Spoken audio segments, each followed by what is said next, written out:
Fala galera, me chamo Eduardo Ferreira Costa, do grupo PET Conexões Fisioterapia, e eu gostaria de saber se vocês conhecem os candidatos à reitoria da Unipampa.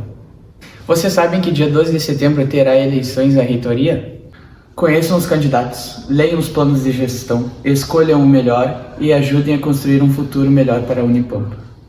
Nós, do grupo PET Conexões Fisioterapia, batemos um papo com os candidatos à reitoria, e o resultado dessa entrevista você vê a seguir. Entrevista com Chapa 2, candidata Shirley Nascimento. Nós somos participantes do grupo PET Conexões Fisioterapia e vamos começar agora a entrevista com a professora Shirley, candidata à reitoria da Unipampa. Parte 1, perguntas específicas. Para que todos possam te conhecer, nos conte a sua história de vida. Olha, nós vamos precisar de bastante tempo. Bom, então eu sou a Shirley Nascimento, docente aqui da nossa universidade desde 2016, tá? Lotada lá no campus de Dom Pedrito. E a minha história de vida, bom, talvez eu tenha uma história um pouco atípica, né? Porque eu nasci e me criei num parque de diversões. Eu sou filha de donos de parque de diversões, então, de uma família que ainda hoje tem esse trabalho e essa profissão, e eu morava, né, um mês em cada cidade e estudava viajando. Então, minha mãe é paranaense, meu pai é gaúcho, nasceu aqui no Rio Grande do Sul, e a nossa família, então, foi consolidada, constituída nessa estrutura do parque. Eu fiz todo o meu ensino, que hoje seria o ensino fundamental, né, viajando, então estudando um mês em cada colégio, rodando aqui nos estados, né, do Rio Grande do Sul, Santa Catarina, Paraná.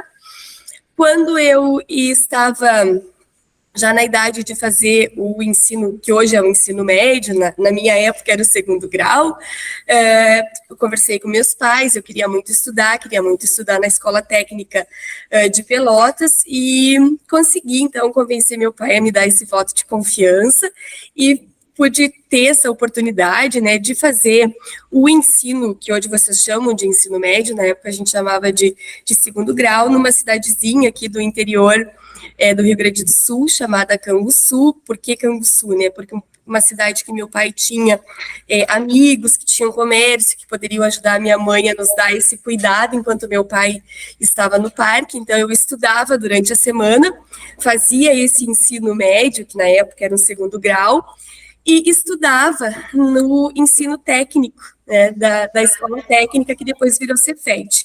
Então, aí também começa a minha trajetória com a educação, né, porque dessa oportunidade, desse voto de confiança que os meus pais me deram, porque não era uma tradição também na minha família sair do parque para estudar, né, eu ganhei essa confiança dos meus pais e fiz, então, o ensino de segundo grau, a escola técnica, depois eu fui cursar tecnologia e tecnologia ambiental, com ênfase em saneamento ambiental, e comecei toda a minha trajetória acadêmica, né? Veio a especialização, mestrado, doutorado, casei, sou mãe da Sofia, do Arthur, tenho uma família que eu amo muito.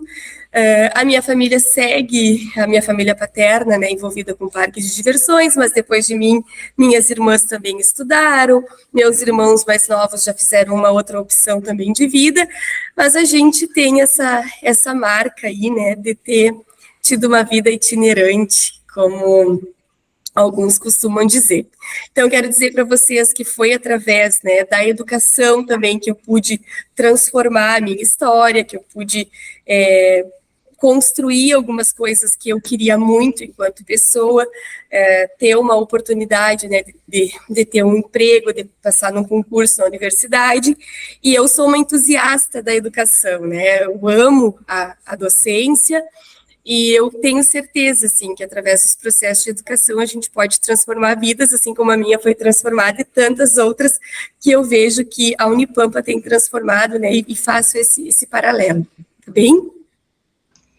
E qual é a importância do cargo de reitora na sua vida?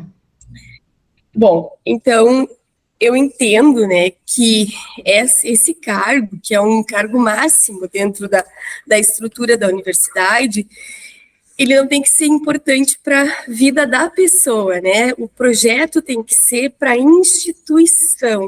Então, como que a oportunidade de ocupar esse cargo pode contribuir para a universidade? E daí eu entendo, né, que através de uma política interna e externa de diálogo e comunicação, esse cargo, né, vai oportunizar que a gente possa construir pontes para a nossa universidade, melhorar as nossas condições. Então, eu não entendo que o cargo é para a vida da pessoa, mas ele traz um crescimento para a pessoa, né? Eu imagino que uma pessoa, uma vez estando nesse espaço, com essa possibilidade de tomar decisões, de articular um projeto de universidade, de construir, junto com a base da universidade, um fio condutor da política educacional, isso transforme a pessoa também e transforme a pessoa, né,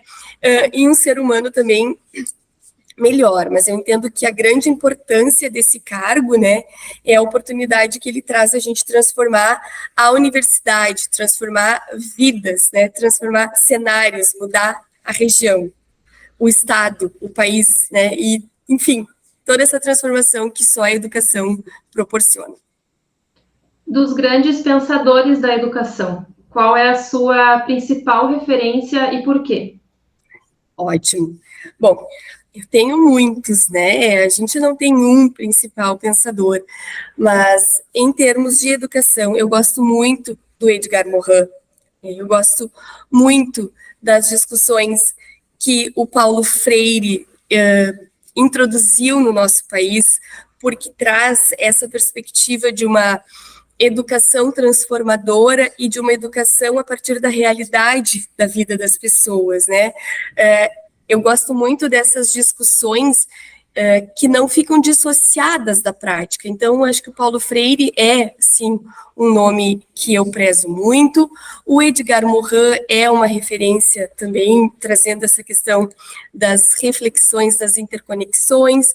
E hoje a gente tem outros, né, em cenário dos clássicos e dos mais modernos, outros educadores aí pautando questões em diferentes áreas. Mas, por exemplo, se a gente for pensar em termos de gestão de universidade, aí a professora Marilena Chauí, né, trazendo essa discussão de que por mais operacional que as universidades se tornem, elas não podem perder a sua essência. Enfim, citei 3 aqui, né, mas podíamos ficar aqui falando sobre outros. E como docente, qual a ação mais importante que já desenvolveu na Unipampa até o momento? Olha, cada aluno que a gente forma, para mim, é o resultado material do nosso trabalho como docente. Então, desde que eu cheguei aqui, eu tenho me envolvido com projetos de ensino, de pesquisa, de extensão. Já me envolvi em organização de evento, em gestão da universidade, mas para mim o principal resultado é a interação em sala de aula, é a oportunidade da construção do conhecimento que é feita ao longo do processo, né, de formação do aluno, e quando eu chego lá no final e eu vejo um aluno se formando, eu vejo turmas, né, que eu vi ingressar saindo da universidade para mudar a vida, para mudar cenários, para mudar histórias, isso para mim é o que a gente faz de mais importante dentro da universidade. Imagine que você recebeu um cheque em branco do MEC para investir em um único projeto na universidade. Qual seria esse projeto e como ele impacta a comunidade acadêmica? Bom, boa pergunta. Fortalecer os nossos cursos de graduação, consolidar os nossos cursos de graduação. Nós temos muitas estruturas dentro da universidade que ainda não estão consolidadas. Então, a gente sabe que o curso de fisioterapia tem demandas, né, da clínica, curso de medicina tem demandas, o curso de agronomia em Itaqui tem demandas, o curso de biotecnologia em São Gabriel tem demandas. Se eu recebesse um cheque em branco hoje do MEC, eu aportaria esse dinheiro na consolidação desses cursos e na assistência estudantil. E quando eu falo assistência estudantil, eu não estou falando só do plano de permanência, porque ele é extremamente importante, mas também em outras ações que a nossa universidade precisa aportar para que vocês realmente permaneçam. A gente fala em acesso à universidade. Acesso é ingresso, permanência e conclusão. Então, se o MEC me desse um cheque em branco hoje, eu trabalharia para consolidar a estrutura dos nossos cursos de graduação e investiria fortemente na assistência estudantil, porque daí, tendo os alunos aqui e os cursos consolidados, a nossa universidade cumpriria em essência seu papel sem deixar nem nada a desejar. Se hoje ela já cumpre, né, consolidando essas estruturas, a gente poderia cumprir muito mais. As formaturas da Unipampa não possibilitam que todos colhem grau da mesma maneira. Qual sua opinião sobre as formaturas e a proposta para enfrentar essa questão? Bom, hoje a gente tem uma política, né, de ofertar, a Unipampa tem essa política, né, da oferta de uma formatura colegiada entre os cursos, né. Então, quando você diz que ela não cobre a demanda em número de alunos que se formam, eu não entendo a pergunta, porque hoje a gente já tem essa política, né, de uma formatura coletiva. Claro que alguns alunos acabam se formando em gabinete ou numa colação interna. Eu acho que a pergunta é o que eu entendo das formaturas externas. Vocês poderiam ser um pouquinho mais explícitas, por favor? Em relação às externas. Eu entendo que a gente tem que ofertar uma grande formatura que contemple todos os nossos alunos, que a gente consiga ter esse momento tão lindo que é a finalização do curso. Afinal de contas, foram anos aqui, né, ocorrendo com maestria e sem distinção para todos, que só não colhe grau nessa formatura externa o aluno que não quiser, né? Porque a gente sabe que nem todo mundo vê esse momento como algo importante. Eu acho um momento lindo, é um momento em que a gente mostra para a sociedade a trajetória de vocês, né, e o momento final ali na saída da instituição. Então, eu entendo que a gente tem que trabalhar para que todos os alunos possam participar das formaturas externas, que elas ocorram de forma que contemplem todos os nossos alunos. Qual a sua opinião sobre o processo de inclusão de discentes com deficiência na Unipampa? É um processo que está em construção, que precisa ser muito respaldado ainda, muito consolidado na instituição. Nós temos vários gargalos, né, ações que a gente ainda não consegue desenvolver. No programa de gestão que a gente está colocando à disposição para a comunidade, a gente traz essa pauta com muita latência, porque a gente entende que a Unipampa precisa, de fato, incluir. E como que ela vai fazer isso? Tendo os profissionais para acolher os alunos, tendo as condições de acessibilidade física e digital para que, né, o aluno com qualquer uma das suas deficiências, e agora falando dos alunos com deficiência possam estar na instituição. Mas a gente também precisa incluir outros grupos societais que chegam à universidade e acabam não sendo reconhecidos e valorizados e cuidados dentro da instituição como deveriam. Então, entender a inclusão, né, não só do nosso aluno com deficiência, melhorar muito esse processo para que a gente de fato inclua, mas também que a gente possa incluir outros grupos, né, na nossa instituição. E qual a sua proposta para tornar a Unipampa mais inclusiva? Bom, é processo, né? Não é algo que um equipamento resolva ou que a contratação de um profissional resolva. Então, ao mesmo tempo que a gestão da universidade precisa trabalhar para dar essas condições materiais, a gente precisa trabalhar dentro desse processo a formação dos profissionais, a sensibilização da nossa comunidade acadêmica para que a inclusão de fato ocorra. Então, como eu disse, é um processo, né? Dar as condições materiais e a sensibilização e a formação para que a gente possa permitir que o aluno que chegue aqui necessite ser incluído, que ele de fato seja incluído. Então, é um processo que precisa ser melhorado dentro da rotina da instituição. Os estudantes participarão nos processos de tomada de decisões e governança da universidade na sua gestão? Como? Perfeito, com certeza.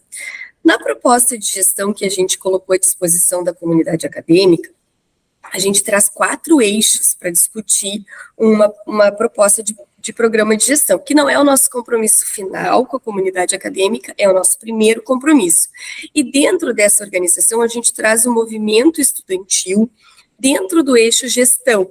Por que a gente faz isso? Porque a gente entende que a gente precisa fortalecer o movimento estudantil a partir da estrutura, de um diretório central que seja representativo das 10 unidades, que tenha também mais destaque e voz em cenário nacional e que possa pautar, planejar e executar, junto na tomada de decisão das ações da universidade. Então, sim, o movimento estudantil precisa ter vez e voz, e nós temos esse desejo, se esse projeto for vencedor, a gente vai trabalhar para que isso ocorra. Qual a sua principal proposta para assistência estudantil? Bom, acho que não existe uma principal proposta, porque a gente tem que pensar a assistência estudantil dentro das várias vertentes da política de assistência estudantil. Mas eu destacaria aqui, nessa rápida conversa com vocês, o aporte financeiro, uma maior contrapartida da instituição no nosso plano de permanência. Eu acho que é uma questão central. Um outro ponto que eu menciono aqui é a questão da consolidação e da construção das casas do estudante que ainda não estão construídas. A gente tem várias casas do estudante que já foram entregues, mas que também não estão com condições de habitabilidade. Então, trabalhar para fortalecer esses espaços, e que vocês possam, de fato, usar as moradias e resolver as que faltam nas outras unidades, trabalhar uma política permanente de diálogo com a comunidade discente. A gente propõe no programa o Observatório da Assistência Estudantil para que a gente possa estar constantemente levantando demandas e elencando prioridades. Então, fortalecer o plano de permanência, resolver o nosso problema de moradia, trabalhar para a gente ter cada vez uma alimentação mais digna e saudável dentro dos RUs, uma comida mais que cuide da gente. Alimento é vida, é acolhimento, então ter esse olhar constante para a alimentação, ter espaços de escuta. A gente sabe que hoje falta uma assistência psicológica, uma assistência social por parte da nossa instituição. Então, trabalhar essa relação com os serviços de saúde, mas também ouvir, ter um espaço de escuta imediato dentro das unidades, mais fortalecido através dos núcleos de desenvolvimento educacional. Como eu disse, não é uma única ação, dentro da política de assistência estudantil, são várias frentes que a gente precisa tocar junto para que vocês, de fato, sejam, se sintam, assistidos. Como você pretende promover a saúde mental e bem-estar dos alunos?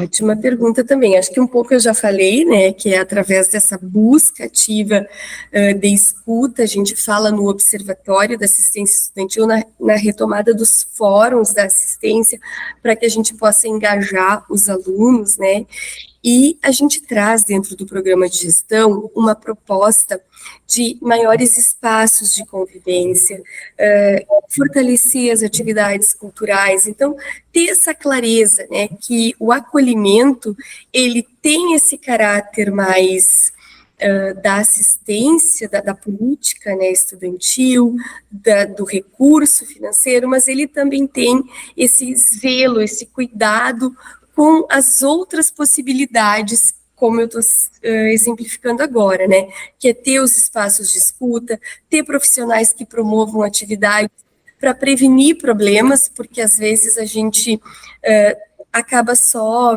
resolvendo problemas que já existem, então que a gente possa trabalhar de forma preventiva, com diálogos constantes, né, buscar os profissionais que faltam na instituição para fazer essa escuta, melhorar a relação com o serviço de saúde dos municípios, também oportunizando esses espaços de diálogo e de cuidado com a saúde da comunidade discente, seja ela mental ou física, né? Promover os esportes, promover ações que permitam que a gente se sinta bem, que primem mesmo pelo bem-estar da nossa comunidade discente. E qual a principal ação que desenvolverá para combater a evasão da Unipampa? Essa também é uma resposta que não tem uma única ação, né? Perguntas complexas demandam respostas mais elaboradas. Então, hoje, a Unipampa continua no ranking, né, lá de 2018, porque não tem um ranking novo com relação à evasão do país, e em 2018 nós estávamos em primeiro lugar nesse ranking, infelizmente. Então, o que nós entendemos, assim, que a gente precisa abrir forças, né, num portfólio de ações para esse combate. Todas essas discussões que a gente fez aqui sobre assistência estudantil, sim ou sim reflete, né, na não evasão dos alunos. A melhoria da oferta dos cursos de graduação, as melhorias das condições de aprendizado, também refletem na assistência estudantil, na permanência dos alunos. Uma outra questão que a gente não falou aqui, mas que tem sido um dos motivos, e ontem foi apresentado pelo TCU, né, no seminário de evasão, transporte é um dos motivos que mais faz os alunos evadirem, não conseguir chegar à universidade. Então, é trabalhar essas diferentes frentes, né, para que vocês não evadam, para que a comunidade acadêmica discente não evada, fique na instituição. Então, tornar também os nossos campi mais atraentes, com oportunidades de bolsas, de projetos, ajuda com que vocês não evadam. Então, é uma série de ações, né? Não vai ser uma que vai resolver, mas uma série de atividades que vão resultar, sim, daí na maior permanência dos alunos e na não desistência dos cursos. Qual é a importância da arte e da cultura na formação acadêmica?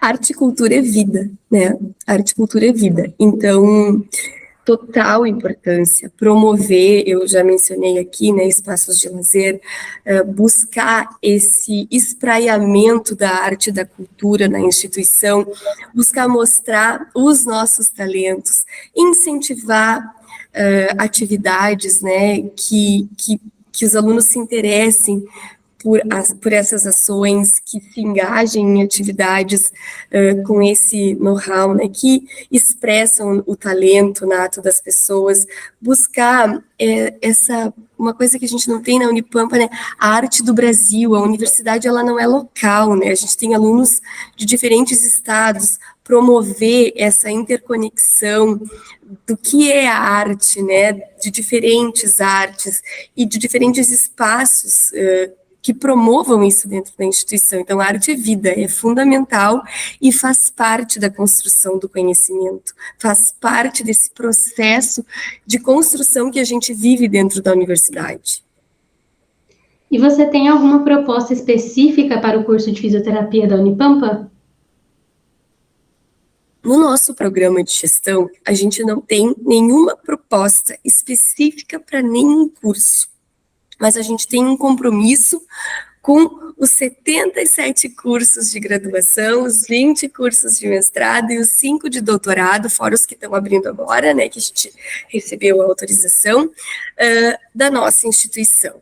Então, a gente conhece as demandas do curso de fisioterapia, a gente tem dialogado com professores, com, né, os tais e com os discentes dos diferentes cursos da Unipampa. A gente sabe que a clínica, né, de fisioterapia é uma demanda do curso, a gente sabe que mais docentes para atuarem nas múltiplas áreas, né, do curso é uma demanda, a gente sabe também da necessidade da manutenção de equipamentos, da compra de novos equipamentos, mas no programa a gente não tem nada específico para nenhum curso, são propostas que fortaleçam o todo da nossa instituição, mas que ao mesmo tempo cada curso, cada docente, cada TAI e cada aluno possa se sentir representado por essas propostas. Bem? Parte 2, perguntas bate e volta. Qual a sua maior qualidade? Nossa, como é difícil falar da gente, né? Mas eu acho que a resiliência, eu acho que é uma qualidade que eu tenho, assim, me adapto, me readapto, acho que é uma boa qualidade. Seu maior defeito? Eu acho que eu sou muito envolvida com o trabalho, comprometida demais, e acabo sofrendo por isso. Qual característica de personalidade você mais admira? Educação, respeito, pessoas doces, pessoas que não maltratam, que acolhem, que escutam. Qual você mais detesta? Arrogância, presunção, falta de educação, soberba. Governo Bolsonaro? Odeio, odiei. Organizei ele não, ele nunca, lá em Dom Pedrito, com meus colegas. Uma catástrofe para o nosso país, um retrocesso para a nossa nação. Lamento que, mesmo dentro da universidade, né, muitas pessoas estivessem apoiando esse tipo de governo que não valoriza a vida, a educação. Então, indiferente de partido político, né, a gente jamais pode apoiar um governo, uma proposta de governo que não valoriza a vida, ou não respeita, não inclui, não agrega, jamais. Governo Lula? Amo, amo Lula, o governo a gente está aí para ver, né, me sinto muito contemplada por um governo progressista, por um governo que olha para o seu povo, né, porque fácil é olhar para as elites, difícil é olhar para o povo, difícil é olhar para as dificuldades. Então, o governo Lula está aí, eu acho que para trazer de volta a esperança para o nosso país, para nos reconectar com a essência de nação, de cuidado, de valorização do SUS, da educação pública, da arte, da cultura, do respeito à igualdade de gênero, enfim, todas essas pautas que a gente viu encolhidas, rechaçadas, né, comprimidas durante esses últimos 7 anos, voltando para a superfície com respeito, com empatia e com busca de melhoria, né, acabar com a miséria, acabar com a fome, enfim. Qual o último livro que leu? O último livro que eu li, A Coragem de Ser Imperfeito. Quando leu? Ano passado, ganhei da minha sogra. Melhor livro? O Mundo de Sofia. Li aos 15 anos e foi ali que eu decidi que eu ia ser mãe da Sofia. E sou mãe da Sofia. Filme preferido? Eu tenho vários. Eu gosto. Mas eu acho que tem um filme que me toca muito, que não é um grande clássico, assim, que também não é um filme dos mais inteligentes, porque eu amo Star Wars, eu amo ficção, mas tem um filme que eu olho pelo menos uma vez no ano, que é um filme do Nicolas Cage, agora eu esqueci o nome, gente, esqueci o nome do meu filme favorito.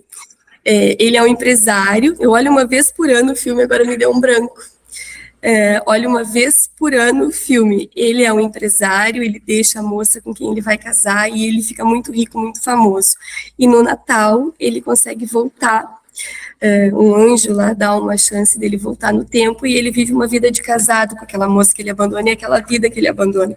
E aí ele se dá conta que tudo aquilo que ele tinha construído na carreira, na vida profissional dele, fazia, não era nada do que ele de fato queria e que ele tinha ido atrás de algo, um homem de família. Lembrei o nome do filme. Eu assisto uma vez por ano, gosto muito.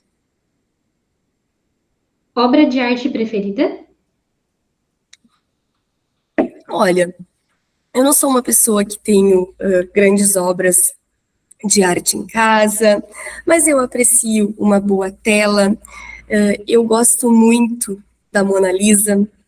Eu gosto muito de outros quadros do Van Gogh, eu gosto muito de tela, mas não sou uma pessoa que tenho obras, né? Os quadros da minha casa foram pintados ou pelo meu sogro ou pela minha sogra, dois artistas aí que meu sogro pintava muito, já faleceu, pintou obras lindas, então gosto muito de tela. E a Mona Lisa é uma obra que me intriga.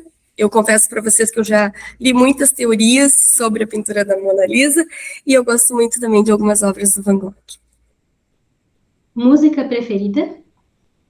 Nossa, mas olha, vocês estão perguntando umas coisas assim, muitas. Mas Tempo Perdido da Legião Urbana, eu acho que é uma música que me toca, e Quando Você Crescer, do Raul Seixas, é outra música que eu amo muito, inclusive me formei com ela. Uma personalidade conhecida na qual se inspira? Tenho várias. Mas Nelson Mandela é uma pessoa, foi, né, representa muito, eu acho que, porque a gente busca de nação. Madre Teresa de Calcutá, trabalho lindo, né, para a humanidade. Tem outras pessoas, tem outras personalidades que me tocam bastante, mas eu acho que essas duas, assim, há pouco eu lia a biografia do Nelson Mandela, me tocou muito, assim, nunca tinha lido, ouvia falar, e me toca muito, são referências de mundo. Mulher mais importante na história da humanidade? A minha mãe, se não fosse minha mãe, eu estava aqui, meus irmãos estavam aqui, eu não existiria, minha mãe. Entre os seus amigos mais próximos, tem alguma pessoa com deficiência? Tenho com deficiência física, tenho sim. Pessoas da comunidade LGBTQIA+, fazem parte do seu ciclo de amigos? Nossa, demais, dá conta, inclusive tem uma aqui do meu lado, mas tenho muitos amigos. Pelo que você gostaria de ser lembrada? Eu gostaria de ser lembrada como uma pessoa gentil, agregadora, que fez a diferença, que ajudou os outros. Acho que quando a gente vai passando aí ao longo da vida, ao fim e ao cabo, o que importa são as relações que a gente constrói. Quero que no futuro as pessoas sintam saudade de mim. O que é a universidade?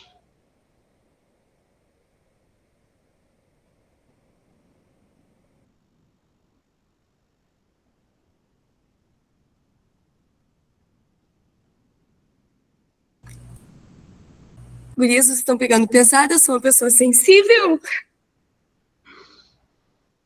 O que é a universidade? A universidade é um local de transformação.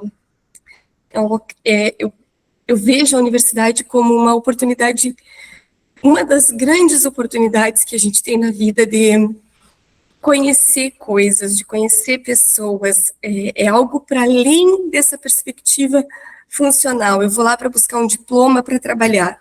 Eu vou lá para ser um ser humano diferente, eu vou lá para interagir com culturas diferentes, eu vou lá para pensar diferente, eu vou lá para ouvir como as outras pessoas pensam. Então, acho que a universidade a gente tem que resgatar no país, e isso eu acho que é em termos de país mesmo, essa perspectiva do conhecimento universal, né? Por que universidade? Porque essa busca por esse todo, que não se restringe a uma área do conhecimento, que não se restringe a uma formação, mas sim a conhecer, sim, tecnicamente, mas ter esse engajamento de cidadão, essa oportunidade dentro de um espaço amplo e diferenciado. Quer deixar alguma mensagem? Eu quero agradecer vocês pela atenção, pela sensibilidade. Imagino que gastaram tempo pensando nessa atividade. É muito bem pessoal as perguntas, eu confesso que eu não esperava, né? Até me sensibilizei aqui, A mensagem que eu quero deixar é que nesse processo eleitoral nós estamos muito comprometidos, né, e que essa pessoa que falou aqui com vocês é a pessoa que eu realmente sou, e quem me conhece sabe, e que a gente está à disposição da comunidade acadêmica, porque a gente acredita que pode fazer um trabalho diferente, que pode fazer um trabalho engajado, e que pode ver a Unipampa sendo tudo isso que a gente acredita e que a gente traz enquanto concepção de instituição. Tá? Votar é um ato de cidadania. O futuro da Unipampa depende de você. Obrigado pela sua atenção.